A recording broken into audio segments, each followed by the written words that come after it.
Yan, problema nyo rin ba to sa mga anak nyo? Yung ganito na notebook. Ang pakaganda na nga na notebook na binili ko.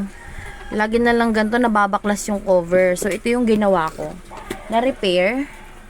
Ayan, tinahi ko siyang ganyan. So, turuan ko kayo kung paano ko siya ni-repair na ganyan. Ipakita ko rin pala yung sa gitna. Ayan siya sa gitna. Tinahi ko siya. So, paano ko siya tinahing ganyan? Papakita ko sa inyo. Ito gagawa na tayo. So, dito, ito ang ating gagamitin. Ito notebook. Kukunin lang natin siya sa gitna. Ayan, sa yung gitna. Yung gitna. Saan na ba yung gitna? Ayan, ito yung gitna. Tapos, kukunin natin yung gitna niya. Meron akong ganito, electric screwdriver at isang black screw. Black screw talaga yung magandang gamitin dito kasi matalas yung dulo niya. Ayan, matalas yung dulo niya. So, mas maganda siyang pambutas dito. Pwede rin naman kayong gumamit ng pako at martilyo para pambutas. Mahirap kasi itong karayom lang, mababali yung karayom dahil makapal ito. So, ito gagamit tayo ng ganito para lang pang alalay kasi baka mabutas naman itong pagpapatungan natin. So, ayan. Butasan natin siya ng 3 lang. Meron pala ako ditong sinulid at karayom. Yung sinulid ko rito is pang maong, makapal yan. So, ito tahiin na natin siya. Kasi sayang naman, no? Ilang page pa lang yung nagamit sa notebook na to tapos nasira agad. So, simulan natin siya sa gitna. Wala, bakit ba gusto ko sa gitna? Magsimula eh. Ayan. Ano natin?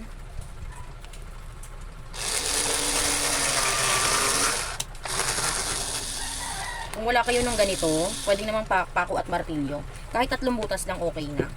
Tapos kung ang sinulid nyo naman is manipis, doblehin nyo na lang ng ng pagbuhol. Ayan.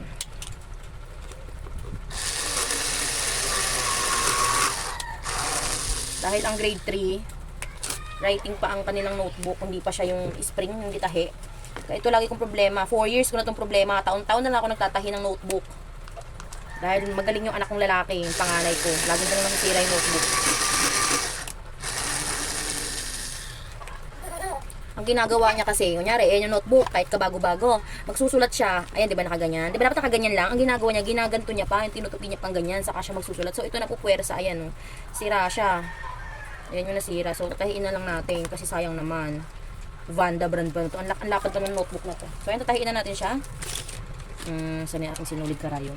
Ito. Yan. Tatahiin na natin siya. Siyempre, magsimula tayo sa taas.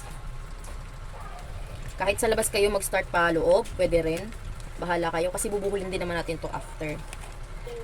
Ano ba yan? Ayan. Mali pa ata yung pagkaano na. Carry lang naman yan. Tahiin lang natin. Siguro lahat naman alam magtahi ng running stitch. Ganun lang po yan, running stitch. So, ayan. Kahit hanggang dyan lang, kahit hindi nyo na ipaikot dito, kahit dito nyo na ibalik dito. Ayan, ibalik nyo na siya sa dito. Papunta sa gitna. Ay, naku, ang habang sinulid. Lang, tabi muna natin to. So, ayan. Dito ako nagsimula sa loob, palabas, paloob, palabas. Tapos, babalik natin siya sa gitna. So, hatakin na natin yung sinulid hanggang sa desired nating haba ng kanyang palawit. Opo. Quiet lang po, anak. Nagbibideo si mama. Quiet. Ayan, hanggang dyan lang. So, balik natin siya paloob. Sa gitna.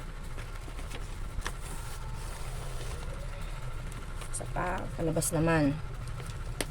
Ayan siya sa labas. O, dyan mo lang po yan, anak. Alam naman siguro lahat manahi. Diyos ko, parang hindi ka na grade 1. Sa grade 1 pala tinuturo na to. So, ayan na siya. Tatahiin. Ay, tatalin na lang natin. Ayan, tatahin. Itong dalawa, tali na lang natin to. Lubat. 3 buhol para sigurado. 1. Ma, lubat. Pinatay ko po yan, hindi yan lobat. 2. 3. Kung mayroon kayo ng yarn, maganda rin yun yung yarn. Eh, wala akong pera eh.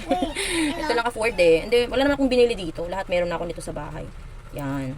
So, ayan na siya. Finish na. Diba? Tignan ko lang kung mabaklas pa ng anak mo yan. Ayan yung loob.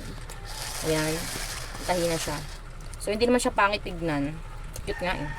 So, kung gusto nyo rin gawin, pwede nyong gayahin. Thanks for watching!